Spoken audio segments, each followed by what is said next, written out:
É uma alegria estar aqui, né? Me chamo Luciana Guilherme, sou da Tempo de Hermes. Tempo de Hermes é uma empresa que nasce agora, né? Nasceu no dia 21 de maio, né? No dia da diversidade cultural. A gente fez questão de inaugurá-la, ainda que estivéssemos num processo de construção prévia, mas de inaugurar nesse dia, porque é um dia muito simbólico e que a gente considera muito importante, inclusive para políticas públicas, que é o assunto que a gente vai tratar hoje aqui. Então, é uma alegria estar aqui hoje com Eliane Costa e Gustavo Vidigal, dois queridos parceiros, amigos e especialistas, né? Vamos juntar tudo isso num pacote só.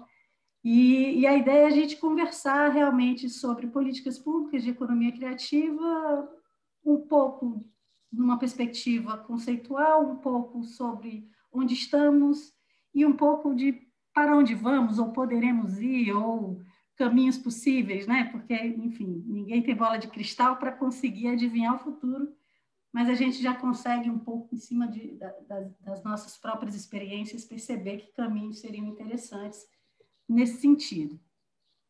Então, eu vou começar aqui, gente, eu vou ler a mini bio, né, dos nossos convidados, é importante para cada uma das pessoas que está ouvindo, que vier assistir, conhecer. Muitos já conhecem com certeza, mas quem não conhece vai ver que estava perdendo a chance de conhecer. Então, eu vou aqui fazer uma breve leitura das mini bios dos nossos convidados, né? A Eliane Costa, ela é coordenadora do MBA de Bens Culturais, Cultura, Economia e Gestão da Fundação Getúlio Vargas, no Rio de Janeiro, de 2003 a 2012. Foi gerente de patrocínios culturais da Petrobras. Hoje atua como consultora nos campos das políticas públicas e da gestão cultural pública e privada. É autora do livro Jangada Digital, da editora Azogue, sobre as políticas do Ministério da Cultura para a cultura digital na gestão de Gilberto Gil, e co-organizadora da coletânea De Baixo para Cima, da editora Aeroplano, sobre inovação social cidadã. Eliane é doutora em História das Ciências e das Técnicas e Epistemologias pela UFRJ, com tese sobre territórios, cybercultura e periferias urbanas. Mestre em Bens Culturais e Projetos Sociais pela Escola de Ciências Sociais da FGV Rio, graduada em Física, tem pós-graduação em Engenharia de Sistemas e MBA Executivo em Comunicação, né? Acho que a Eliane já dá, só lendo a mini bio a gente já vê essa formação Interdisciplinaridade na interdisciplinar, veia. e é maravilhoso. Realmente, pensar o mundo, pensar territórios e pensar política pública com essa lente da interdisciplinaridade já é maravilhoso, né? Já nos coloca em outro lugar. Bom, vou apresentar aqui rapidamente o Gustavo Vidigal também, fazer aqui uma pequena leitura e aí a gente começa o nosso papo. Gustavo Vidigal é doutorando em Cultura e Comunicação pela Universidade de Lisboa e mestre em Gestão Cultural pela Universidade de Barcelona. Gustavo é gestor e pesquisador com 10 anos de experiência nas áreas de políticas culturais, economia da cultura e cooperação cultural internacional. Com atuação no Ministério da Cultura e na Secretaria de Cultura do Distrito Federal, Academia e Movimentos Sociais, participou de diversas iniciativas, dentre as quais a implementação de incubadora de empreendimentos culturais, o desenvolvimento de modelo para avaliação e monitoramento do principal fundo de apoio à cultura no Distrito Federal e a coordenação de políticas nacionais e locais em economia da cultura. Bom, temos aqui dois experts, né? Vou falar dois e duas, viu? Agora, para a gente não deixar o masculino dominar, viu, Eliane? Eu estou com com essa tese. Mas vamos então começando, gente, falando um pouco sobre política pública, né? Assim, eu acho que às vezes há muita confusão, né, sobre o que é política pública, a quem cabe, né? Como pensar a implementação de políticas públicas, quem são os envolvidos nesses processos de formulação. Então, eu queria começar a conversa a gente colocando esses pontos, o que cada um pensa e o que acha, e, se quiser, também ilustrar com vivências e situações que vocês tenham presenciado, que consideram importantes. Passo a palavra para a Eliane, e aí depois a gente também escuto o Gustavo e a gente vai batendo essa bola. Bom, a política pública hoje, né, contemporaneamente, ela é entendida não numa mão única, né, de um governo, do Estado, né, de definir o que é o conjunto de ações, enfim, mas como um pacto, né, entre os diversos agentes envolvidos com aquele campo. Então, quando a gente fala de uma política pública para a cultura, estão envolvidos aí não só, né, o Ministério da Cultura, o falecido, né, esperamos que ressuscite um dia, as secretarias estaduais, municipais, os agentes culturais, os coletivos, as instituições culturais, né, os espaços de troca, de exibição artística, cultural, enfim, todos esses agentes que compõem o campo, né? Então, a política pública, ela pode ser entendida, eu acho que ela tem muito a ver com a qualidade, né, o conteúdo democrático de um governo, né, de um momento político. Ela pode ser de cima para baixo, ou ela pode acontecer de baixo para cima, né, em diversas instâncias municipais, estaduais, federais, transversalidades, enfim, eu acho que cada vez mais a gente pensa a política pública de uma forma mais complexificada, né? Não uma decisão, né, de alguém que vai ocupar aquela pasta do que será mais importante para os cidadãos, os produtores, os realizadores, né? Todos esses formam, em princípio, né, deveria ser um pacto, né, pelo que será a política pública para aquele campo. E também não é uma coisa assim, definiu e pá, mesmo que seja em conjunto, né? É uma coisa que está em constante transformação, porque os campos vão se transformando, a cultura vai agregando outras manifestações, outras transversalidades, né? Então, a política pública é também algo dinâmico, que se retroalimenta das vivências, das experiências teóricas e práticas de todos esses agentes envolvidos. Eu acho que você está fazendo uma colocação perfeita, Eliane, porque assim é isso, né? Eu acho que tem uma dimensão sistêmica que você colocou aí, né? Política pública realmente é também de governo, mas não é só de governo, que é o que as pessoas geralmente, até por uma cultura um pouco passiva, né, de esperar que os governos resolvam as grandes questões, não entendem o seu papel nessa construção. Então, isso é um elemento importante, né?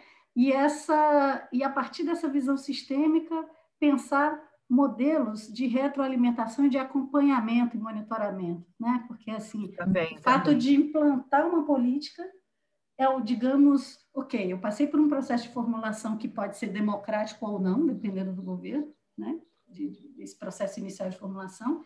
Eu posso iniciar um processo de implementação, mas também se eu não monitoro como as coisas estão se dando, porque por mais que haja um exercício de aproximação da realidade, nunca há uma garantia 100%, né, das questões que vão vir do campo. Esse monitoramento é que garante realmente esse processo de contínuo de retroalimentação, né, e de desenvolvimento da política pública.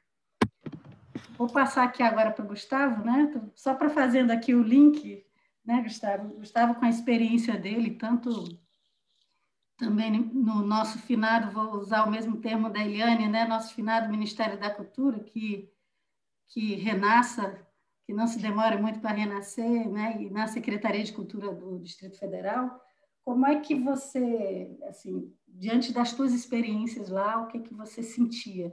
Seja da perspectiva da sociedade, do envolvimento, né? Ou do gestor público? Olha, eu acho que a questão central, de certa forma, vocês já colocaram. O que eu me lembro muito é que durante muitos anos a gente sempre constatava muito a questão da política de governo em relação à política de Estado. Mas isso, às vezes, trazia também uma imagem, eu acho que um pouco ingênua, né, do Estado como essa entidade transhistórica, representante da vontade coletiva de quem, né? A gente sempre pode perguntar em relação a isso.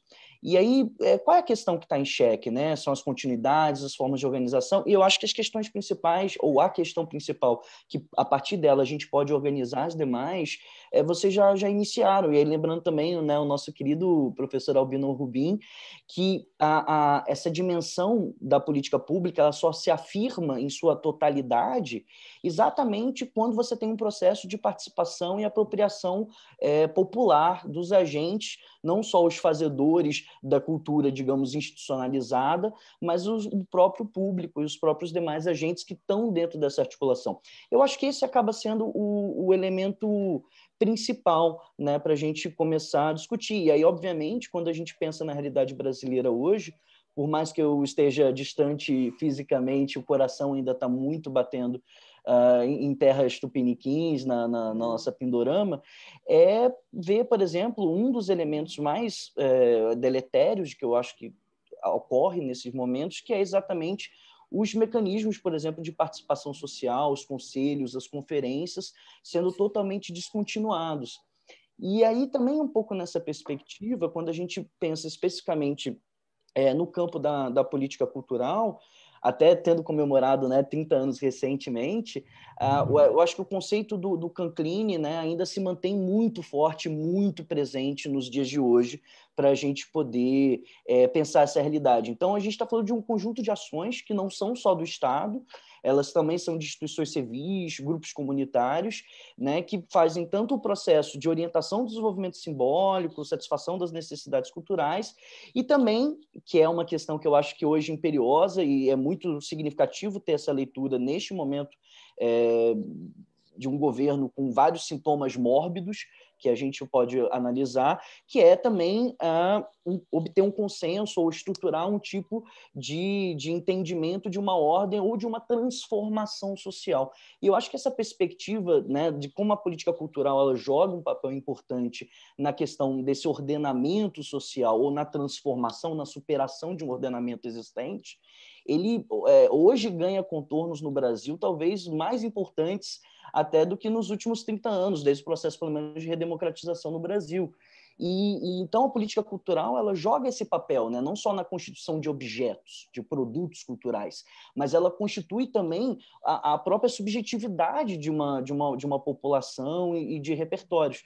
Repertórios que muitas vezes não contemplavam a totalidade da população brasileira, e até hoje, na verdade, não contemplam, mas que avanços foram feitos muito importantes e que hoje a gente está vendo realmente um retrocesso não só de uma representatividade institucionalizada, mas das próprias agendas de política pública que podem efetivamente garantizar os direitos não só de acesso, mas principalmente de produção e de identidade, né?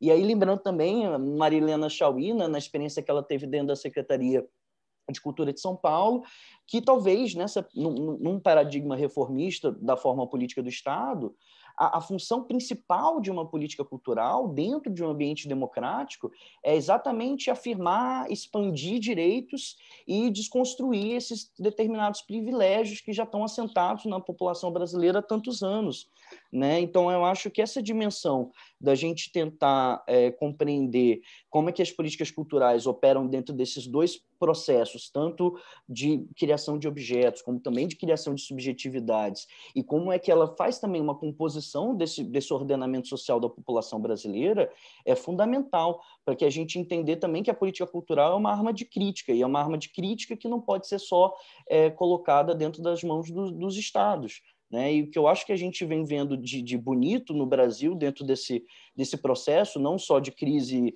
de saúde pública, mas de crise de ética e de crise realmente de um processo republicano, é exatamente entender como essas pequenas forças, esses micro-arranjos territoriais, espaciais, eles estão conseguindo dar minimamente vazão a uma resposta mais republicana, mais democrática e, de certa forma, mais representativa da diversidade cultural brasileira, né? Estão conseguindo sobreviver É, apesar, né, de todo esse processo de interrupção. E o que você falou, Gustavo, é muito importante, porque na hora que você fala da subjetividade, né, a gente está falando de um processo de transformação sobre sobre a sociedade se entender como parte, né, e compreender não só que ela é parte do processo, mas ela é constituidora, ela é agente de transformação, né? Eu acho que a gente viu isso muito claro de 2003 para cá, né? Quando se inicia a gestão do Gilberto Gil, onde há um processo, né, amplo de discussão que o campo cultural não estava habituado, né? Se a gente for pensar, existe um antes e um depois, justamente por isso as pessoas não eram chamadas a falar, a discutir, a refletir, não que não existissem pessoas que não fizessem isso, mas cada um ali nos seus espaços, né? Nos seus espaços ou de academia ou de pequenos grupos, mas pensar a ampliação disso em conferências municipais, estaduais e nacionais, isso gerou um movimento que eu acho, assim, a meu ver, e aí vocês me dizem o que vocês também acham sobre isso, a meu ver, as iniciativas que se mantêm fortes hoje, apesar dos retrocessos todos que a gente está enfrentando, são aquelas que se estabeleceram, se constituíram a partir desse movimento. E aí elas entenderam que elas têm um poder que vai além do poder do Estado, né? Porque é o poder do coletivo, o poder de pensar o território, o poder de gerar transformações e processos de inovação social, né? Que é algo que tem sido tanto discutido, assim, de como é que eu penso em soluções diante do que eu tenho, né? Ainda que, a meu ver, né, no médio e longo prazo, um Estado que se exime da sua função como partícipe dessa construção de política pública, ele pode acabar, aos poucos, desidratando essas iniciativas. Com certeza, né? Porque não dá para você se manter no sentido de falar, não precisamos do Estado, porque daí já é outro discurso, né? De você, é o Estado mínimo, eu não preciso do Estado, basta as pessoas quererem que elas vão fazer. Mas quando a gente observa um país com as desigualdades que a gente tem, chega um ponto que fica insustentável essa ação, né? Você queria dizer alguma coisa, Eliane? Não, eu ia falar justamente dessa precarização desse tipo de iniciativa, né? Quando você não tem uma política pública que atente, né, para o nível de desigualdade social no Brasil, que promova mecanismos, né, de acesso de direitos culturais, de respeito à diversidade cultural, fica muito complicado, né? Você não pode deixar isso para o mercado resolver, porque o mercado não vai resolver esse tipo de coisa, né? E são iniciativas, né? Quer dizer, são iniciativas que geram valor, né? Elas promovem, são ações coletivas, né? Que levam em conta vocações culturais de territórios, né? Que geram receita, que geram valor, que geram bens de natureza simbólica e econômica também, né? Que geram pertencimento. Então, assim, se você não tiver uma política pública que dê suporte a essas iniciativas elas realmente elas se colocam totalmente fragilizadas, porque elas são frágeis. Eu fui, como você falou na minha mini bio aí, eu fui gerente de patrocínio da Petrobras 10 anos. A gente patrocinava ali as maiores companhias de dança, as maiores orquestras, os maiores, tudo, e ao mesmo tempo muitos projetos de periferia no Brasil inteiro e tal, sem dúvida, mas eu estou querendo falar dos maiores, né? E mesmo esses maiores hoje no Brasil, e quando eu ainda estava lá, na primeira década do século XXI, elas não conseguem viver só de bilheteria, né? Você tem que ter mecanismos ali, e aí tem que ser uma coisa sistêmica realmente. né? O patrocínio, por exemplo, né? Puxando para o que eu fazia, né? O patrocínio da Petrobras, se você não entender de uma forma sistêmica o patrocínio, entendendo que tem ali os patrocinadores, tem a política pública, tem os espaços de exibição, que também, né, a questão da exibição, da distribuição, é um gargalo grave, né? Então, se você não entender todos esses coletivos, se você não entender sistemicamente o que é o financiamento à cultura, a estratégia de financiamento à cultura de uma forma sistêmica, realmente você vai ficar dando tiros pontuais sem significado e sem consistência, né? E eu acho que uma das pernas aí, que é a fundamental, muito importante, é a da política pública, né? Que dá esse lastro aí para que as pessoas, os patrocinadores, os espaços, os próprios realizadores, possam convergir numa direção pactuada por todos esses entes, né? Mas possam convergir, né? É totalmente absurdo, no meu entender, um patrocínio que se dê, né, somente pela questão da marca da companhia, ou às vezes nem por isso, uma coisa totalmente descabida, né? Qual era o grande diferencial da Petrobras naquele momento? A gente procurava ter sintonia com a política pública. Por isso foi uma política cultural exitosa, né? Que a gente tinha seleção pública, tinha projetos de continuidade, projetos que a gente compreendia que eram projetos que tinham que ter continuidade, garantias de continuidade. Você não pode pegar uma escola, né, de Boi de Reis, em Felipe Camarão, lá em Natal, no bairro de Natal, e simplesmente dizer que é de janeiro a novembro e acaba, né? Então, você tinha projetos de continuidade, isso articulado com os editais também que o Ministério abria.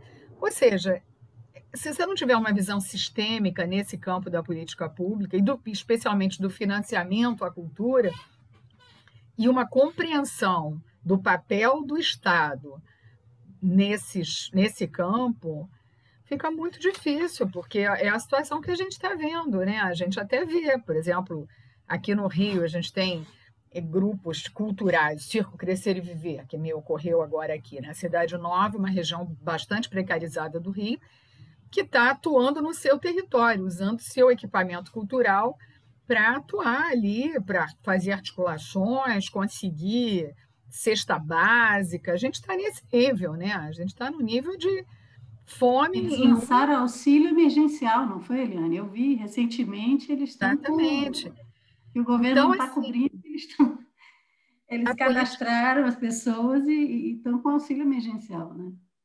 Antigamente você dizia, não, certos segmentos não podem prescindir da política pública, mas hoje a gente vê que os segmentos mais fortes, audiovisual, por exemplo, está sendo engolido pelas garras de uma precarização intencional, né? FSA e todas essas questões que dão suporte, né, Uma perseguição ideológica, inclusive, né? Que é o que então, a gente... Sem política pública fica muito complicado.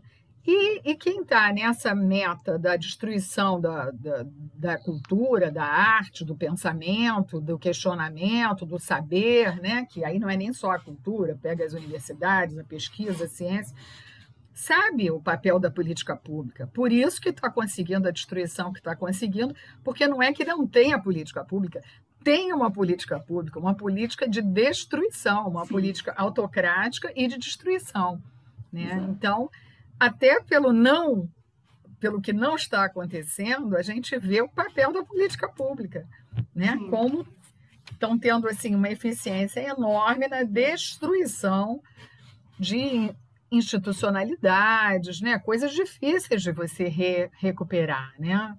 Tem algumas coisas que dá para recuperar, outras são muito difíceis.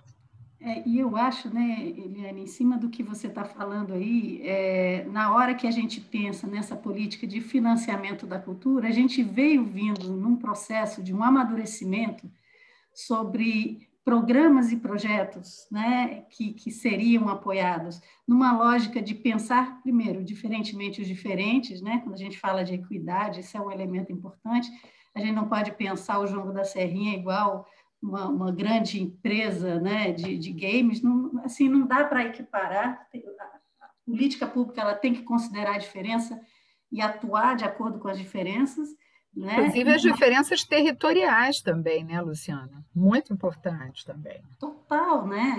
E isso é muito sério, porque assim, a gente tem, como você estava falando agora do Crescer e Viver, né? Ele está atuando com um auxílio emergencial, quer dizer, o auxílio emergencial é sobrevivência mínima. É a pessoa que não está conseguindo trabalhar e se ela não receber esse dinheiro, ela não come. Então, a gente está indo para o básico do básico.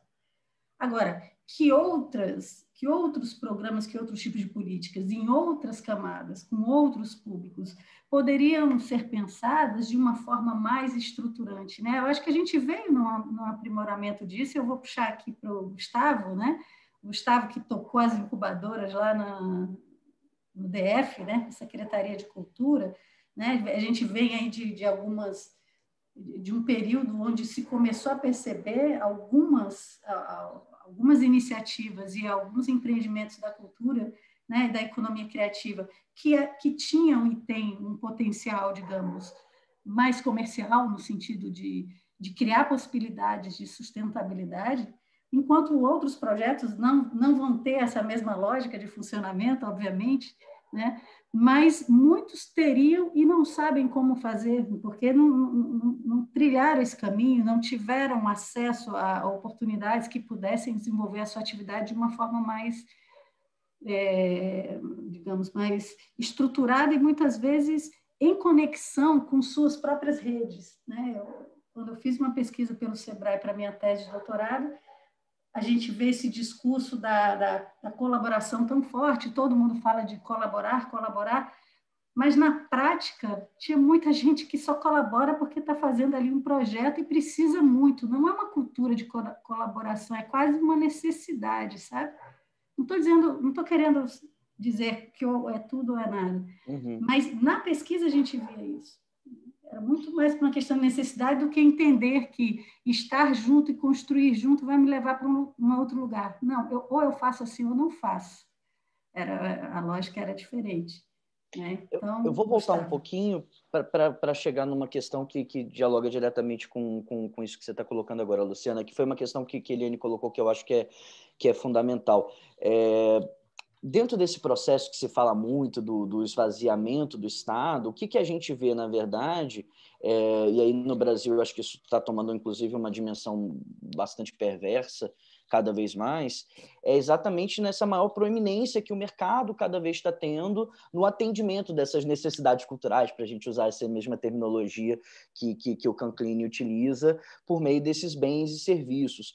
Não é um antagonismo simples, eu acho que a gente não pode ver dessa forma, o Estado versus mercado, mercado versus Estado, mas é óbvio que eles funcionam a partir de lógicas diferentes. E quando o mercado é encarregado principal por desenvolver essa imagem das representatividades, das diversidades culturais que existem no Brasil, a gente vai estar, de certa forma, fadado a uma determinada lógica que ela não é totalmente inclusiva. Então, que a gente precisa realmente fortalecer essa perspectiva da política pública, quiçá principalmente por um país tão desigual e com as dimensões que tem dentro do Brasil. E aí, o que eu acho que a gente está passando hoje, lembra, eu estou meio rubiniano, eu estou muito Albino Rubim hoje, mas lembrando aquele, né, um dos mais importantes, eu acho que textos que a gente tem, que são as 3 tristes tradições da história da política cultural brasileira, o que eu acho que a gente está vendo agora, de certa forma, uma síntese nefasta, sabe? Um conluio que, de certa forma, articula esses 3 grandes elementos, né, que o Albino coloca, que é a questão da ausência do autoritarismo e da instabilidade das políticas públicas. Tudo de uma vez. Né? A gente teve isso, de certa forma, dentro de um processo histórico, agora a gente está tendo isso tudo de uma vez. O desmonte da capacidade institucional da agenda, isso refletindo diretamente nessa questão enfim, do mercado se posicionar cada vez mais como o único e exclusivo elemento de satisfação das necessidades e dos desejos culturais da população, um autoritarismo, principalmente, eu acho que por causa da desarticulação dos processos de participação, que eu acho que isso é uma das questões que se avançou muito. Eu acho que os mecanismos não são instrumentos suficientes, mas são instrumentos extremamente necessários para você fazer uma qualificação e a política pública poder se vestir com as vestes de uma política efetivamente pública. E você também tem um processo de instabilidade, como, por exemplo, o processo todo errático da questão da renovação do Plano Nacional de Cultura, né, que enfim, finalizou o processo de 10 anos, né, que era a perspectiva inicial do plano decenal. Aquilo foi meio que remendado, sem nenhum processo de consulta pública massiva, que é um elemento orientador e que minimamente democrático no seu processo de construção. Então, o que a gente tem agora, de certa forma, é essa miscelânea de um processo autoritário, um processo de ausência, de desmonte e de instabilidade.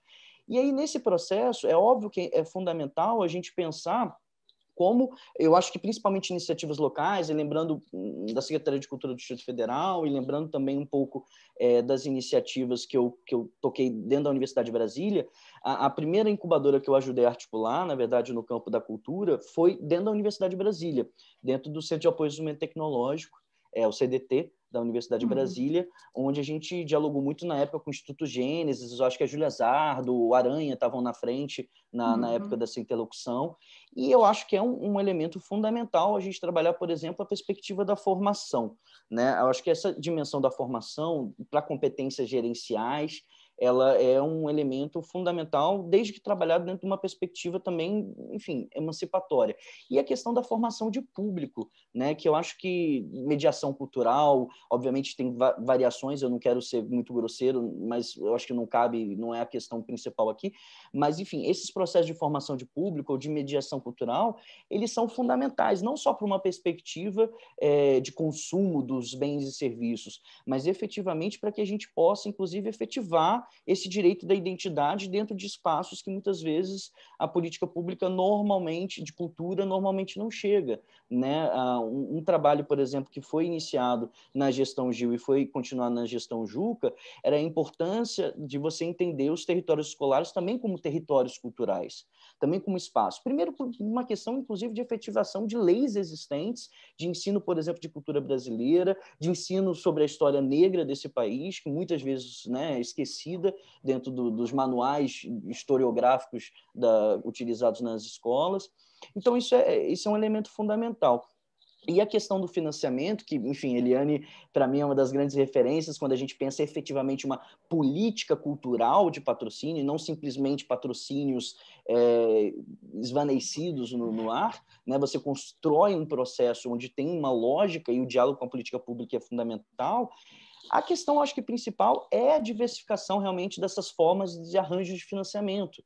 Eu me lembro muito, por exemplo, do podcast que antecedeu o nosso, acho que foram 2 para trás, na verdade, com o pessoal do Banco Palmas. Sim. Os microarranjos de financiamento solidário, por exemplo, eu me lembro que a gente, quando foi fazer uma reunião com o querido e saudoso Paul Singer, a gente pegou um mapa, por exemplo, que você tinha dentro do Sistema Nacional de Informação de Economia Solidária e cruzou, por exemplo, com os pontos de cultura. Eles se encontram nos territórios. Eles já estão em uma articulação no território, mas muitas vezes isso não é visibilizado pela política pública. Então, por exemplo, muitos empreendimentos, eu não me lembro o número exato, mas na época que o CADSOL estava funcionando, a gente tinha grande parte dos empreendimentos de economia solidária também atuantes na área da cultura. Sim. Então, esse é um cruzamento que, de certa forma, já existe no território e que é fundamental a gente entender, por exemplo, como política pública, né? Microcrédito produtivo orientado, mas também arranjos solidários, bancos comunitários. Então, essas ferramentas, elas são fundamentais. E uma dimensão também de regulação, que eu acho que é fundamental. A gente tem questões previdenciárias, todo o sistema de seguridade social para os agentes da cultura é uma das questões mais precarizadas e que a gente não vem, aí, inclusive fazendo meia-culpa de quem também já esteve no governo federal, a gente não tem atacado essa questão de uma maneira séria. As questões previdenciárias para a área da cultura é uma questão fundamental, questões trabalhistas, direito autoral, quiçá, né, nem se fala, mas isso minimamente era endereçado. Então, assim, resumindo a ópera, a gente está num momento muito delicado. Eu acho que, em curto prazo, o mais importante é a gente entender como esses microarranjos dos territórios, dos agentes, das secretarias municipais também, podem conseguir, enfim, manter uma sobrevida, porque, infelizmente, é isso. A gente está hoje mais dialogando em relação à sobrevivência do que efetivamente a construção de utopias desnecessárias, porque a única coisa que parece que, quando a gente olha para a janela, é distopia, né? E não uma utopia que nos ajude a nos mobilizar. Eu acho que, em cima disso que você está falando, Gustavo, que assim, super concordo, e também na época, né, na minha passagem lá com Cláudia, na Secretaria da Economia Criativa, a gente fez um trabalho de mapeamento das políticas públicas, né, nos ministérios. A gente passou um ano se reunindo com 20 ministérios, foi uma caminhada imensa, né? E às vezes as pessoas perguntavam assim: e o que desenvolvimento agrário tem a ver com cultura, né? E aí, quando a gente chegava no Ministério do Desenvolvimento Agrário, a gente descobria uma série de programas, de projetos, né, de produção familiar, de roteiros de gastronomia, né, regional, de uma série de artesanato. Eles tinham projetos incríveis que a gente só ficou sabendo porque foi até lá falar com eles. Quer dizer, o próprio Estado, ele não se vê, ele não se reconhece, ele não tem um painel que demonstre as sinergias entre as políticas, né? E a gente está falando de redes territoriais, e aí foi uma coisa que, no meu caso, eu levantei, até pela experiência que eu tinha vivido, eu levantei no doutorado, era a discussão de um Estado-rede, né? Como é que o Estado quer atuar num território que se articula em rede, porque o território é onde tudo se encontra, o território é onde tudo acontece. A gente não está falando só de cultura, ou só de economia, ou só de Tânia política, ou Bacelar no só de meio coração, né? ambiente, está tudo junto, né? Então, como é que o Estado vem por pastas, né? Com projetos agora é o pessoal da cultura, agora é o pessoal do desenvolvimento econômico, agora... E, ao mesmo tempo, quando você coloca essa lente, né, de leitura, mesmo com todos os problemas, né, que a gente já vivenciava, a gente não está falando de um mundo perfeito anterior, a gente sabe que tinham problemas, mas quando a gente olhava e dizia assim, puxa vida, se um soubesse do que o outro estava fazendo, a gente, inclusive, precisava de menos dinheiro para fazer as coisas, porque a gente cria sinergia, a gente atua junto. Então, o Ministério, na época, chamado, né, Ministério das Comunicações, ele tinha um projeto do Carnaval no Rio de Janeiro, com CVTs, com Centros de Vocação Tecnológica, trabalhando a indústria do Carnaval, e a gente dizendo, gente, o MINC não sabia disso naquele momento. E não era culpa do MINC ou culpa do Ministério da Comunicação, é uma estrutura departamentalizada, atomizada, que não se conversa. Isso se repete, eu acho que no plano... Estou falando do plano federal, que é onde eu tive experiência, mas também no estadual, que eu já também tive Secretaria de Cultura de Estado. É difícil pensar essa máquina que crie núcleos de convergência em cima de temáticas, e não mais agora essa temática é desse e essa temática é daquele outro. A gente perde uma força terrível, a gente fica falando de dinheiro quando, se a gente se junta, a gente tem condição, e se junta não é só... também a comunidade, é também o coletivo, também são os agentes culturais, as empresas, os empreendimentos, as organizações sem fins lucrativos, mas o Estado não se junta. O Estado que é gerido por um mesmo governo, né? Não consegue se conversar.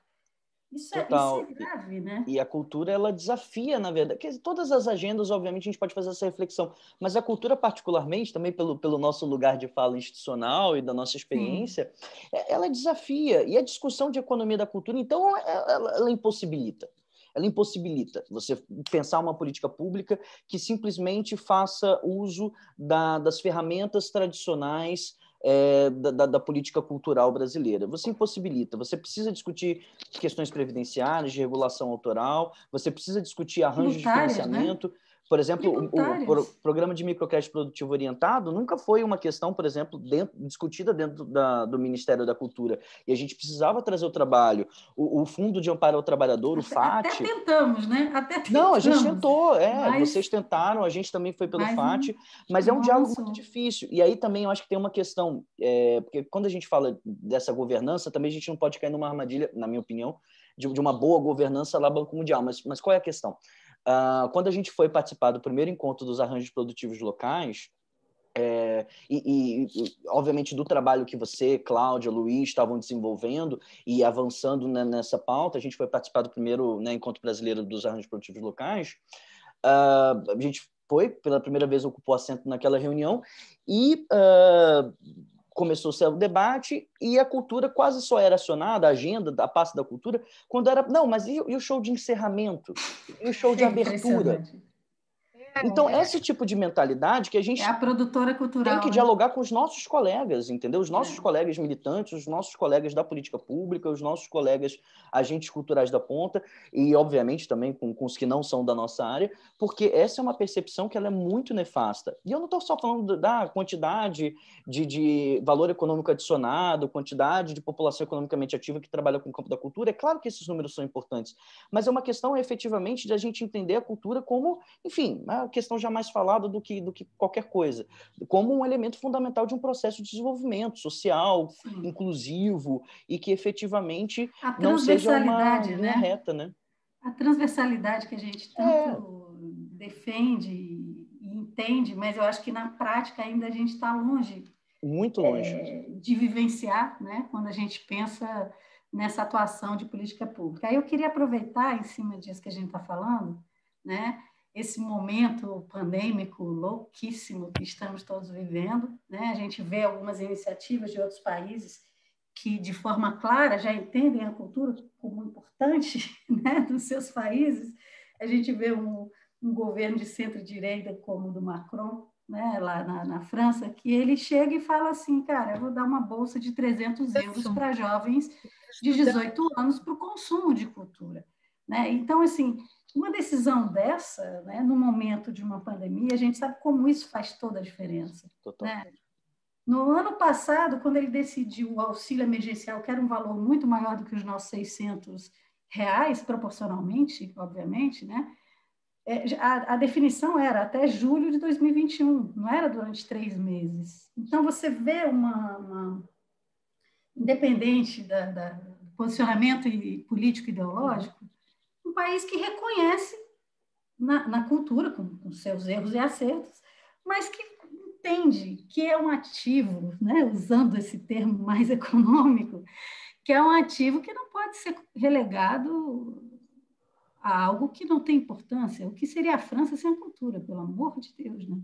E os 300 euros para os jovens repercutem indiretamente na cadeia produtiva da cultura, porque consumo, os jovens consumirem cultura, tem que ter alguém produzindo cultura, né? Então,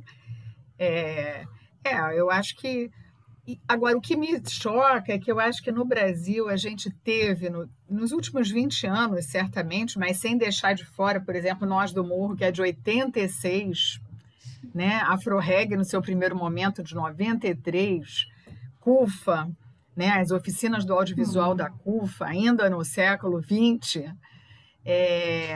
A gente tem uma tradição, né? Já é uma tradição, porque já tem mais de 20, 30 anos, né? A gente tem uma emergência de tecnologias sociais fantásticas. O Rio de Janeiro ainda é, mas atualmente está tudo muito precarizado, mas o Rio de Janeiro foi certamente um celeiro, né, de manifestações culturais, de coletivos, de invenções de tecnologias sociais replicáveis, outras não replicáveis, mas de invenções realmente que juntavam na prática, né, o que Gil falava da interdimensionalidade da cultura, a dimensão simbólica trazida. Você pega um Teatro da Laje, na Vila Cruzeiro, né, que aos trancos e barrancos tenta se manter vivo, o próprio Nós do Morro que eu falei, e N outras manifestações e iniciativas culturais surgidas nas pontas mesmo, nas periferias. Quer dizer, a política pública podia, de alguma forma, ter promovido economicamente essas tecnologias sociais, essa diversidade cultural e territorial, né? Não precisa nem ser muito criativa, né, Eliane? É só reconhecer o que as pessoas estão fazendo e apoiar, né? Não atrapalhar, e não Não atrapalhar. atrapalhar, exatamente. Ficar atento quando alguém diz, não, mas peraí, eu estou pagando mais imposto de renda do que o fabricante de tubo, né? Sim, então peraí, vamos ver o que é isso. Não precisa atrapalhar e precisa estar atento a questões focais, né? A questões ali, questão tributária, a questão toda das importações, que é super complexa, nas artes visuais, por exemplo. E questões, né, da informalidade. Hoje, até a coisa da vacinação, a informalidade, ela é super complexa, as pessoas não conseguem, não sabem, não podem provar o que a sua atividade, né, muitas vezes, até para se vacinar ou para ter direito a algum benefício. É um país realmente de contrastes, porque a gente tem os elementos, né? A gente tem tecnologias sociais que se mostraram altamente inventivas, altamente geradoras de valor, de pertencimento, de renda, de tudo, né? Que trouxe, inclusive, essa cultura da periferia, que trouxe gestores de cultura. O nosso secretário de Cultura no Rio, Sim. Marcos Vinícius Faustini, né? Que é um cara que, de Santa Cruz, comandou lá o Rio Periferia, Escola Livre de Cinema de Nova Iguaçu, Agência de Redes para a Juventude. Esses projetos, esses pouquíssimos que a gente nomeou aqui, são projetos que são tecnologias sociais fantásticas, gente. Então, assim, não é que a gente não tenha material, a gente tem material, a gente teve experiências exitosas, a gente tem pensadores da periferia, né? Agentes ativos, né? De vivência e de reflexão. Muitos desses jovens entraram para a universidade, refletiram sobre suas ações, reviram, reformularam, se reagruparam. Então, a gente tem um potencial, a gente tem tanto material, né? Agora, precisa querer, né, Luciana? Exatamente. A gente está vivendo exatamente o oposto, a percepção de que isso existe sim, mas que tem que ser extinto, né? Tem que ser precarizado, tem que ser secado. E se a gente for viajar, né, pelo país, a gente vai descobrindo essas iniciativas, né? Gustavo estava falando do Instituto Banco Palmas, que a gente conversou agora, né, recentemente. Estivemos eu e Cláudia conversando com o nosso querido César Piva, do Polo Audiovisual da Zona da Mata Mineira, que é um processo de refundação de matriz produtiva da região. É muito incrível como um lugar que se constituiu a partir de uma indústria, hoje é o cinema, é o audiovisual, são os games, é a música, que está refundando, né, um caminho de oportunidades e de desenvolvimento e de formação de jovens de uma região e que já se estabelece há 20 anos, né? Então, assim, já superou os governos no sentido de política de governo, né? E já chegou num estágio onde existem pessoas que entendem a força de estarem articuladas em rede e, assim, todos podemos ganhar juntos, por que não, né? Ele já tem agência de desenvolvimento da região, né, captando investidores e produzindo muitos filmes. Eu acho que, proporcionalmente, se a gente for pensar em termos relativos, eu acho que Cataguases produz mais filme do que muita capital, né? É muito impressionante, assim, né? Em termos, a gente vê como é possível, né? Os caminhos existem, e quanto mais eles forem constituídos de forma estruturante, né, que é isso que a gente está falando, não é o patrocínio, né, Eliane, que eu posso patrocinar o espetáculo, é importante patrocinar o espetáculo, agora, o que vai para além do espetáculo, né? O que vai para além da formação de plateia?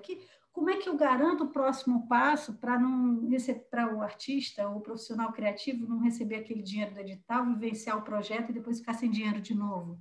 Não conseguir trabalhar e desenvolver sua atividade de forma digna, né, com a dedicação que merece.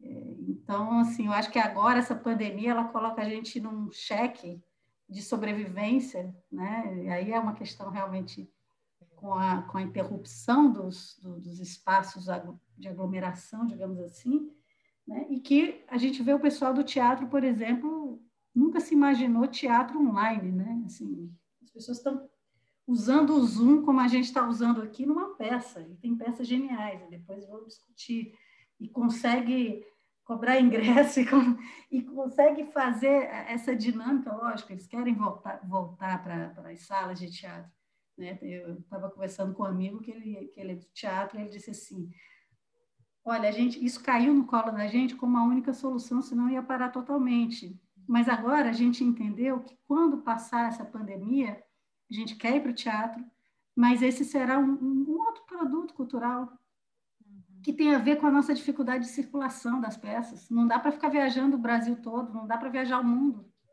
Então, eles tiveram que se reinventar da forma mais dura, né?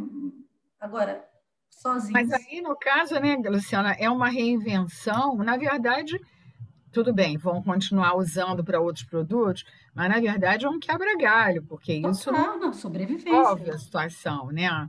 É um mínimo para o ator não se sentir Para realmente não totalmente parar, né? alienado. Agora, por exemplo, um dançarino, né? Um músico de orquestra, né? Cara, Uma roda de samba para ser mais próxima do meu cavaquinho. Isso está tudo tá muito tudo parado. complicado. As pessoas não. E assim, a gente fala, não é simplesmente perder o lugar para tocar. Tem músico, tem ator que não está com dinheiro para comer. Sim, E que não exatamente. era um ator desprovido de tudo, não. É porque realmente você começa usando um dinheiro emprestado, você pede dinheiro para o seu tio, aí você depois chega uma hora que acaba, porque a pandemia já tem 1 ano e 3 meses, É a né? Então, precarização total, né? As pessoas estão não. fazendo bolo, estão produzindo pão, É. né? Criando Aí já outras cria também toda alternativas. essa malversação dos termos do empreendedorismo, né? O empreendedorismo usado totalmente é, Basta perversa. você De querer que maneira você leviana. consegue, né? Essa É, é a a ideologia lógica da neoliberal. Perversamente. meritocracia. É a É lógica da meritocracia. atriz, está vendendo bolo de porta em porta e é empreendedora, está fazendo a sua parte. Não, ela está tentando comer, né? Sobreviver. Então, realmente, o Brasil ele é um país muito complexo, né? Muito complexo e com E, desafios muito grandes. e com Mas essa tudo questão, isso, acho que gente, específica. diz, Desculpa, Lu. Gustavo, pode falar, pode falar. Não, é só entrando nessa conversa, porque realmente, obviamente, é uma agressão que, ela, de certa forma, dialoga diferente com diferentes campos da produção cultural, as artes performáticas, principalmente, né, as artes ao vivo, enfim. Mas eu acho que uma questão também que a gente precisa pensar, porque isso já é uma tendência que vem antes da pandemia, é exatamente esse aumento da relevância econômica e social que as plataformas tecnológicas estão tendo na questão da Sim, mediação do trabalho e do sim. acesso aos bens culturais. Né? Se a gente olha para alguns anos atrás, a gente já tinha, obviamente, alguns dos setores criativos com grande parte das suas rendas, do seu revenue, né? Baseados em plataformas digitais, como, por exemplo, obviamente, a área de games e tal, a música, mas você vê isso se expandindo cada vez mais. Eu estava dando uma olhada nos dados antigos do IFPI, né, da Federação das Indústrias da Música, e se você olha, por exemplo, em 2015, mais ou menos 45% das receitas desse setor vinham de plataformas digitais e tal. Em 2021, eles lançaram uma nova pesquisa referente a dados de 2020 e a gente já está atingindo agora quase 68% desse volume de receitas desse mercado vindo da área de digital, streaming, download e tal. Então, e é uma área que eu acho que tem duas questões assim, estruturais que a gente precisa compreender. Primeiro, que é uma área que muitas vezes não tem uma clareza muito grande nos processos de arrecadação e distribuição dos dividendos, dos recursos para os artistas. Sim. Então, é um processo de mediação que ele também acaba não sendo transparente nos seus processos de remuneração do artista, e também uma questão, né, que grande parte das grandes plataformas, isso é um pouco do modelo de negócio, inclusive, dessas plataformas, elas nascem globais, né? Elas já nascem muito grandes e você, na verdade, muitas vezes tem empresas, por exemplo, estrangeiras por trás dessas plataformas. Então, é um espaço, por exemplo, onde falta regulação, falta uma inteligência da gente pensar não só na produção de conteúdos, mas também na produção desses arranjos, dessas plataformas, que é uma discussão, enfim, que eu acho que a gente ainda... eu acho que Eliane, talvez com a experiência de acompanhar toda a plataforma de discussão de cultura digital, talvez tenha uma clareza maior do que eu, mas eu acho que ainda é uma dimensão que a gente ataca pouco em termos estruturantes de política pública. E entender que é isso também está muito ligado com essa A gente está sempre perversidão. correndo atrás, né? A gente está sempre correndo atrás. E essa ideia da uberização, sabe? Da uberização do trabalhador, inclusive do trabalhador cultural, que é um empreendedor de si mesmo, mas, na verdade, está submetido sem nenhum tipo de direito trabalhista associado. Então, como essa questão dessas plataformas digitais vai dialogar com a produção cultural no acesso e no trabalho, eu acho que é uma questão fundamental que a gente precisa discutir na pandemia. Tornou urgente agora, com a pandemia, se tornou mais urgente ainda. Exatamente. Eu acho que a questão da regulação é base nisso. E eu tenho um amigo lá do programa, né, que é o programa de políticas públicas que eu fiz lá na FRJ, Daniel Campelo, que ele é um advogado e trabalha na área da música, e a tese dele é sobre regulação de plataformas, é exatamente isso. Assim. A discussão dele é sobre esse processo de regulação. Ele estava dizendo assim, que no Brasil a gente não tem. Então, assim, na Inglaterra tem, por exemplo, ele fez até um doutorado de sanduíche, passou um tempo lá para entender como é que lá eles... quais foram os ditames da lei, como se dá o processo da regulamentação dessas atividades econômicas, né? Mas ele falou, aqui a gente não tem essa discussão. Então, a gente tem uma velocidade. Esse campo do digital, ele, por um lado, tem esse lado oba-oba maravilhoso, tipo, todo mundo pode, né? Porque tem esse discurso.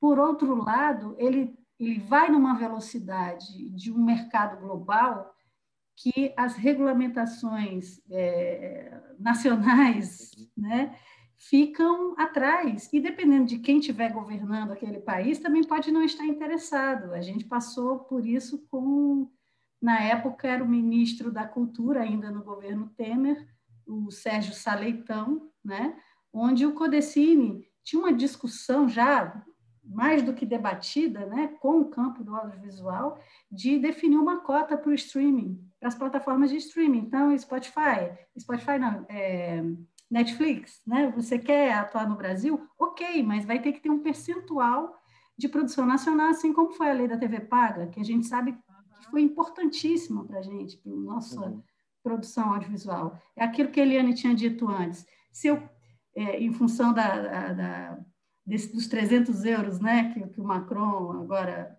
aprovou para os jovens, né? Se eu amplio a demanda, a oferta tem para quem oferecer. Né?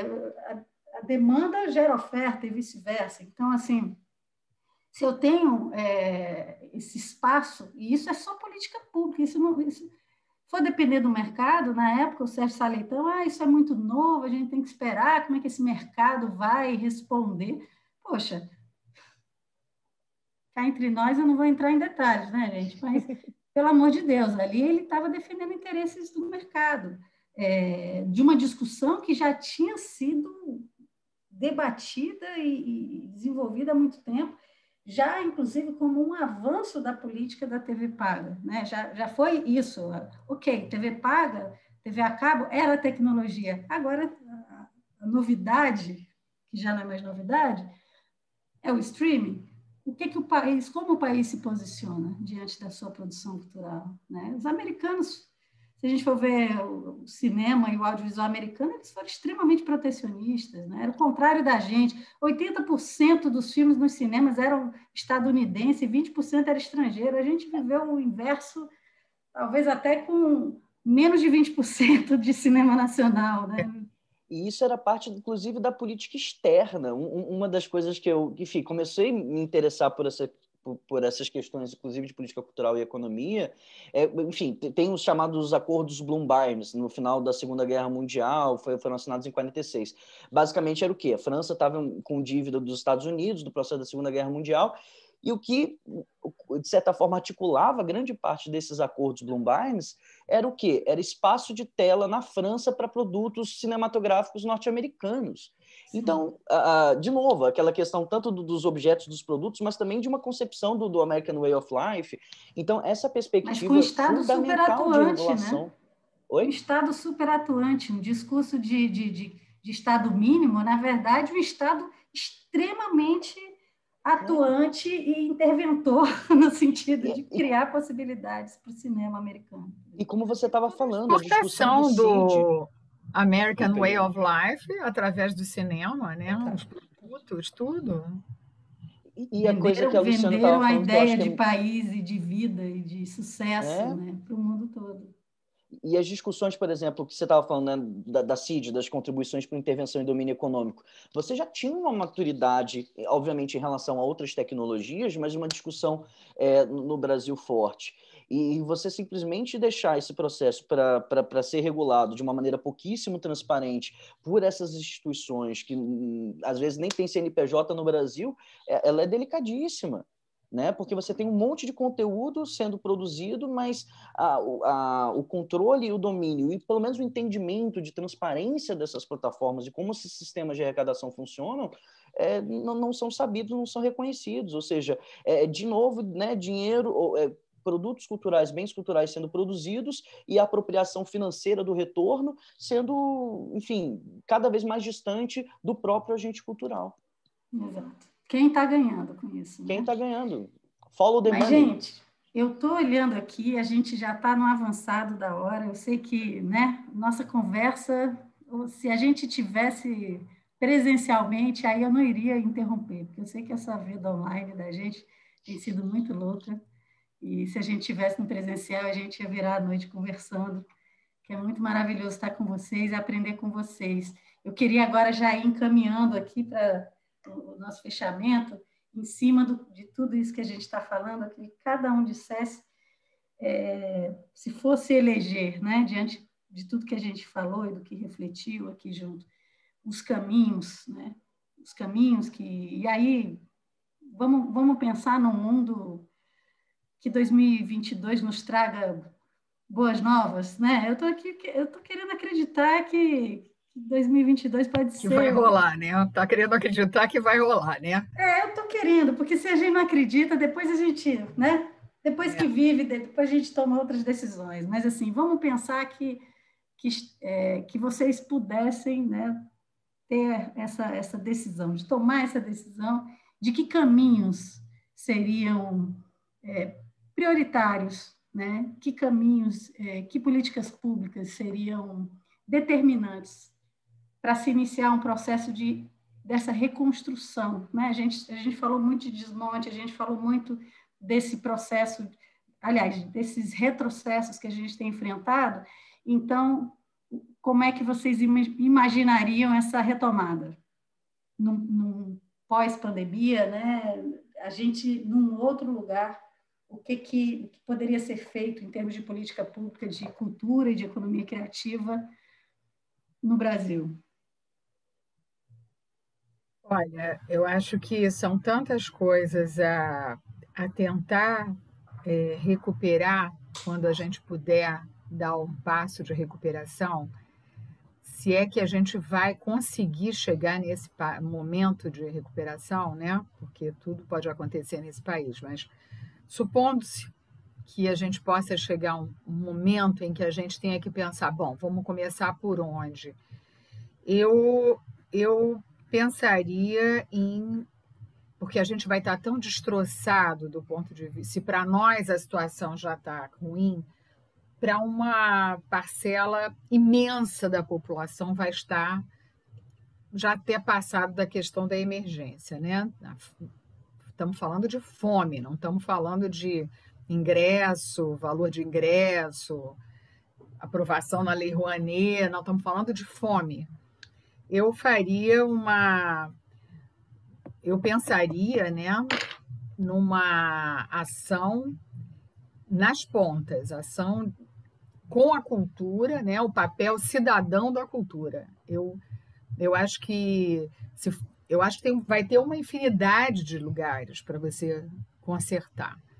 Mas eu, pela emergência e pela urgência e pela quantidade de pessoas envolvidas, eu tentaria usar os equipamentos de cultura e os gestores de cultura, as redes de cultura, os coletivos de cultura, para atuar na questão da cidadania mesmo, assim, trabalhar, articular, botar o olho nesse lugar. Obviamente, eu não tenho uma proposta, né?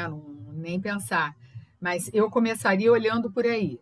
Outra pessoa podia começar a olhar para o audiovisual, sei lá, não tem mérito nem demérito, estou falando.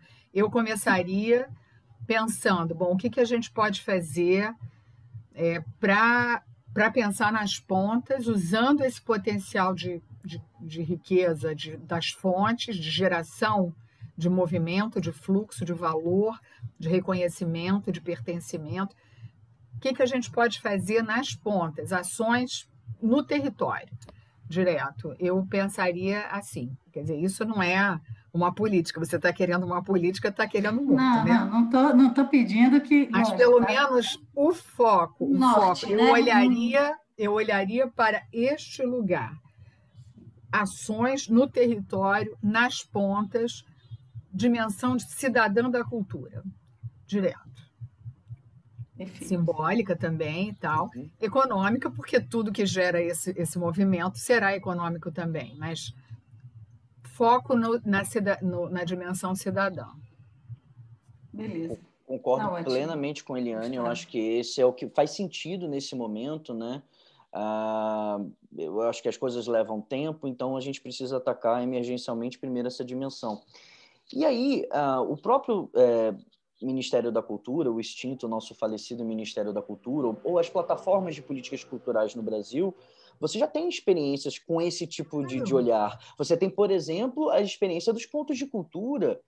Então, por exemplo, pegando a linha de raciocínio da Eliane, que eu acho que é perfeita, entender, por exemplo, essas articulações, esses arranjos, muitos deles que já estão, inclusive, mapeados, identificados, né, não só pelo processo de reconhecimento formal dos pontos de cultura, dos 3 anos e do recurso que foi passado historicamente, mas no processo também de ampliação do próprio conceito de ponto de cultura, que veio, enfim, nesses processos de desdobramentos, no retorno do Juca, por exemplo, a própria Ministério da Cultura, na época que a Ivana Bentes tocava, por exemplo, essa pauta, de você fazer um mapeamento exatamente desses complexos, desses microarranjos, dessas iniciativas locais.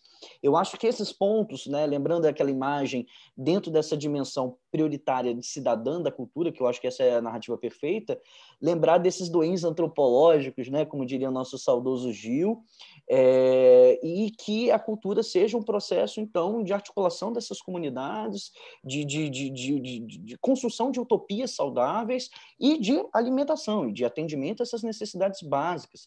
E eu acho que, e aí entra numa outra dimensão que eu acho que é fundamental a gente pensar as duas de maneira conjugada, mas a segunda, obviamente, tem a liturgia e a letargia dos processos de política pública, que é retomar de maneira concreta as perspectivas do Sistema Nacional de Cultura, das articulações do âmbito federal com estadual e municipal, refundar esse pacto federativo dentro do âmbito das políticas públicas de cultura, trabalhar o fortalecimento de conselhos, planos e fundos em âmbito municipal, em âmbito estadual, porque eu acho que é exatamente essa malha, essa articulação que vai possibilitar um fortalecimento para que em outros eventos com características fascistas, porque não tem outra palavra que me vem à cabeça que não seja essa, a gente tenha uma estrutura mais consolidada, a gente tenha conselhos como instrumentos de participação popular, por mais que sejam instrumentos que não são suficientes, mas são plataformas iniciais importantes para isso, a gente tenha planos pactuados democraticamente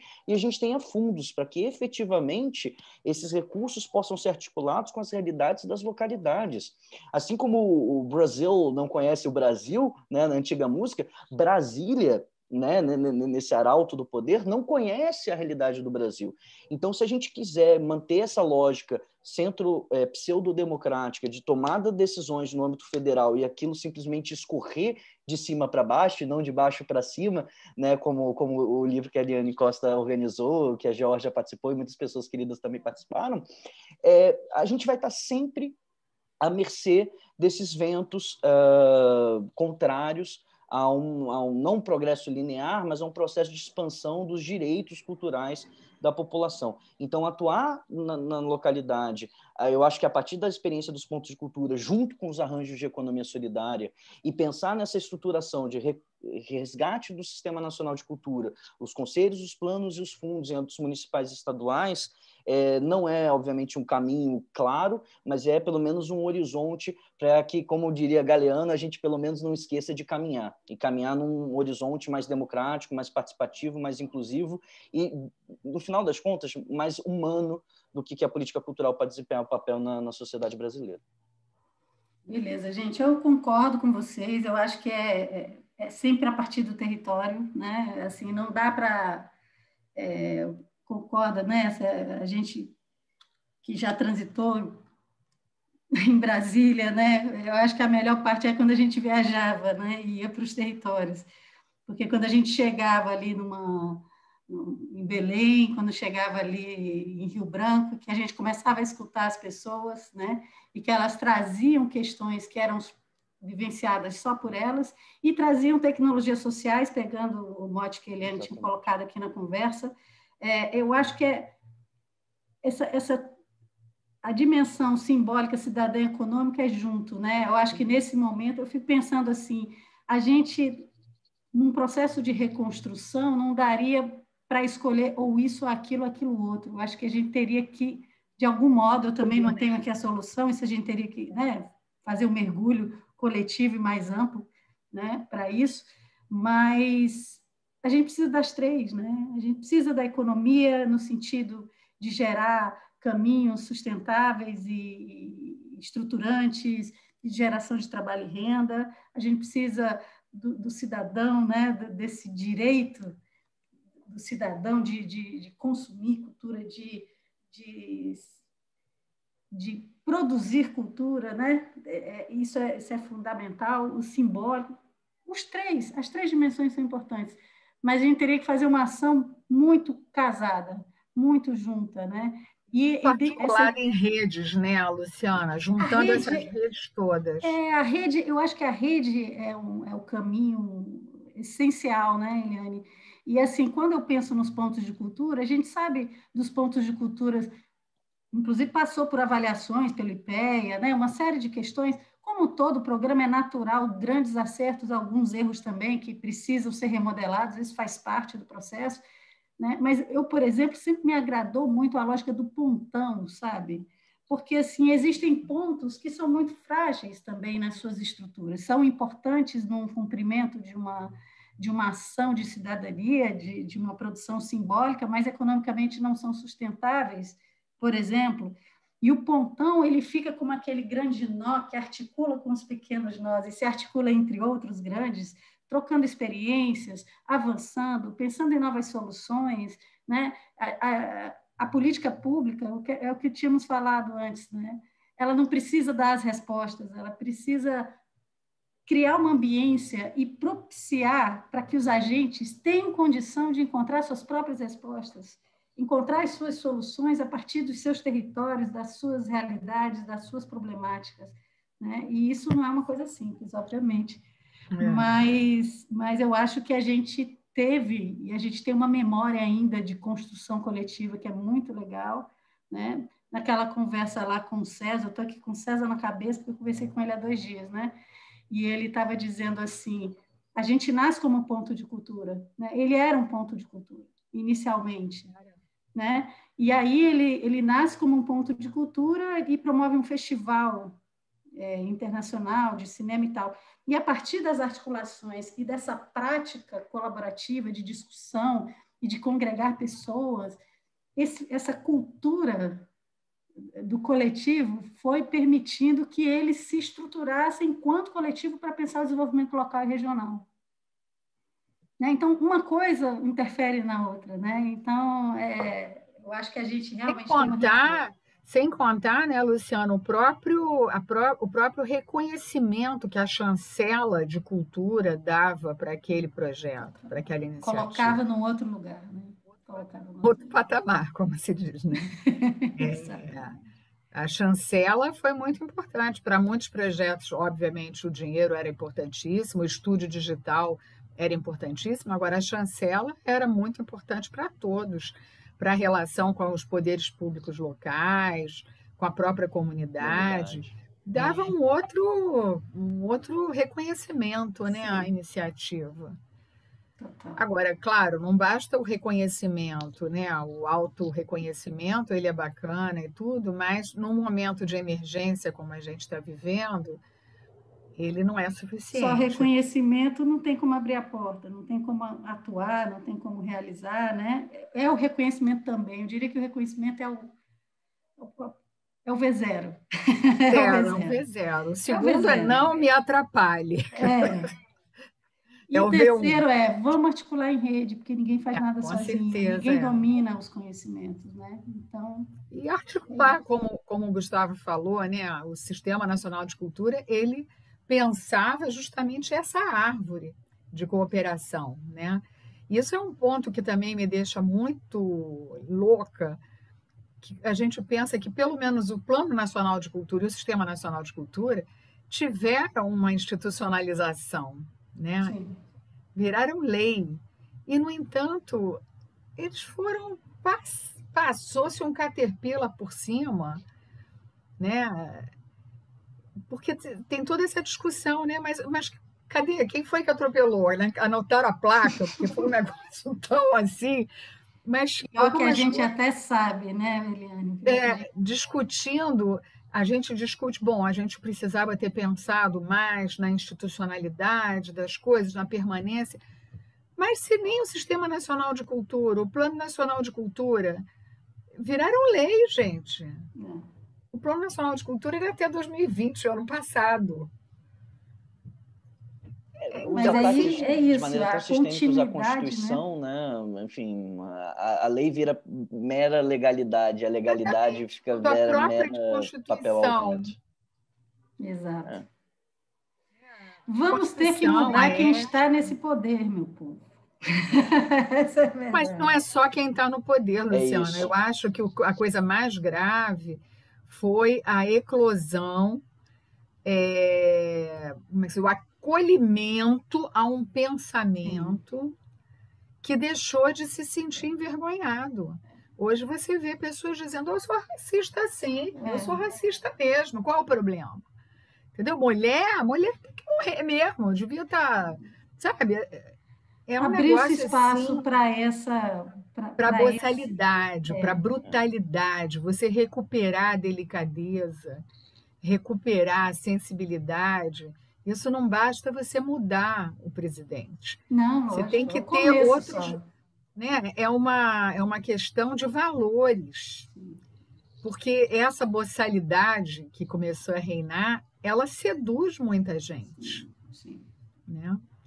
Não, e a gente que atuou e que se relaciona, né, que está diretamente assim, a gente faz parte desse campo cultural, a gente sabe das fragilidades também. A gente está falando de um movimento, de pastas e de iniciativas com muito pouco recurso. Tem uma bolha também em torno disso. Quantos brasileiros também não acessaram, né? Quantos? Então, assim, é um processo muito mais amplo. Eu acho que a gente estava no amadurecimento ainda. A gente não chegou numa situação que garantisse essa continuidade para além de mudanças governamentais. Existe uma parcela da população que estava relegada e que deu espaço para esse tipo de eco, dessa raiva, desse ódio, né? Isso é um processo que aconteceu aqui no Brasil e em outros países, a gente percebe isso. Então, tem que se repensar. O valor da vida, né? Recompor o valor da vida, né? Que seria assim o menos até do que o V0, né? O V menos 10. É você. A gente está num ponto em que a própria vida, a narrativa sobre vida e morte, a narrativa oficial, ela é uma loucura, gente. Se a gente não recupera o valor da vida, qual for a gente... É o V menos 10, então. Vamos agora... Mas eu acho que isso faz muito lembrar a provocação inicial exatamente da política cultural, também no papel exatamente de composição desse processo de ordenamento ou de transformação social. E eu acho que é Né? isso. Tem a Judith Butler, né, que ela escreve muito sobre essa inteligibilidade social do luto, ou seja, que elementos a gente olha para a sociedade e a legitimidade institucionalizada para a gente sentir luto. Hoje parece que a gente está normalizando cada vez mais e se dessensibilizando com 4.500, 3.700, 3... E isso, né, de novo, essas vidas viram números, viram estatísticas, e isso, de certa forma, desumaniza o caos ético, social que a gente está vivendo, né, hoje em dia. E eu acho que essa perspectiva lembra muito, de novo, eu estou com muito o podcast do Banco Palmas, porque realmente gostei, também porque faz muito parte da minha origem, né, economia solidária, mas assim, ninguém supera a pobreza sozinho, e a pobreza não só material, essa pobreza de espírito, essa pobreza de sensibilidade, essa pobreza de empatia, que sinceramente é o que a gente vê sendo cada vez mais cultivado e expressado, né, dentro de redes sociais e também, infelizmente, pessoalmente, muitas vezes. É verdade. Temos que refundar, né? Mais uma vez essa palavra. É uma refundação mesmo de valores, né? De valores tão fundamentais e essenciais, né? Que se a gente for olhar a nossa Constituição, está lá no artigo 5º, né? Assim, é o que parece tão básico, a gente está tendo que lutar por isso, né? Pelo que é básico para poder dar os próximos passos. Isso, às vezes, eu acho que é uma autocrítica que, pelo menos eu acho que a gente, pelo menos na minha geração no Ministério da Cultura, a gente precisa fazer. A gente tinha, de certa forma, assumido em dado momento que algumas coisas estavam postas, sabe? Algumas conquistas tinham sido firmadas. Consolidação das leis trabalhistas, né, por exemplo, CLT, e a gente vê que não. É um eterno retrocesso, é uma eterna briga. Vou andando contra o vento, silêncio sem documento, e a gente precisa realmente entender essas estruturas e como realmente refundar, porque eu acho que, enfim, é isso que é necessário agora. É um processo continuado, né, gente? Se a gente for pensar mesmo na nossa democracia dos anos 80 para cá, o Brasil, né, realmente é um país que não está habituado a ser democrático. A gente passou por um processo de construção, mas ainda o que aconteceu recentemente tem a ver com essa não consolidação que você está falando, né, Gustavo? Houve espaço, houve abandono, né? Houve uma parcela da população que estava excluída, inclusive, desses processos tão legais que a gente reconhece como importantes, claro, que não participaram disso, né? E que, por isso, passaram a ser terreno, né? Terreno fértil para ser mobilizado a partir disso, né? Na hora que algumas igrejas, né, ocupam espaços do Estado, né, algumas igrejas neopentecostais, não vou falar de todas, obviamente, tem muita gente séria, mas, assim, onde ali são pessoas que não tinham nada. E foram esses pastores que chegaram lá e ajudaram, não foi mais ninguém. Então, como é que você diz para uma pessoa dessa para não ouvir o seu pastor? É simples assim, né? Onde não tem uma discussão política, onde não tem uma estratégia de apoio, de inclusão social, de inclusão produtiva real. Formação de base. Formação de base. E a cultura, nós sabemos como ela é forte nesse sentido, se for assumida, né? Mesmo nas chamadas correntes e pensamentos progressistas, tem gente que ainda não entende a força da cultura. A gente sabe disso, né? Então, temos um caminho de militância tudo de política de identitarismo, né? Ficam chamando tudo de política de identitarismo, como se fosse possível, nem para um marxista mais conservador e ortodoxo possível, entender classe no Brasil sem discutir questão de gênero, sem discutir questão, por exemplo, racial no Brasil, né? Então, é isso. Muitas vezes entendem as políticas culturais, inclusive esquerdas progressistas, inclusive esquerdas revolucionárias, como uma discussão menor, sem importância. E aí a gente vê o que acontece hoje em dia, né? Quando a gente fragmenta essas dimensões de um indivíduo que é um. Isso. A gente precisa de um avanço geral, né? De descer seus pedestais, né? De sabedoria e também se olhar e ver, ok, acertamos nisso, erramos naquilo, como é que vamos reconstruir? E, ok, a gente sabe, dá mais trabalho a reconstrução, é fato. Mas estamos juntos, né, queridos? Estamos juntos nessa caminhada A gente não desiste. Somos militantes da vida, né? Militantes da vida, militantes dessa possibilidade, desse caminho de transformação que a sociedade pode almejar, né? Enfim, somos multiplicadores, né? Nos nossos pequenos microcosmos. E foi, nossa, gente, que prazer estar com vocês, viu? Um grande prazer. Eliane Costa e Gustavo Vidigal, olha que maravilha.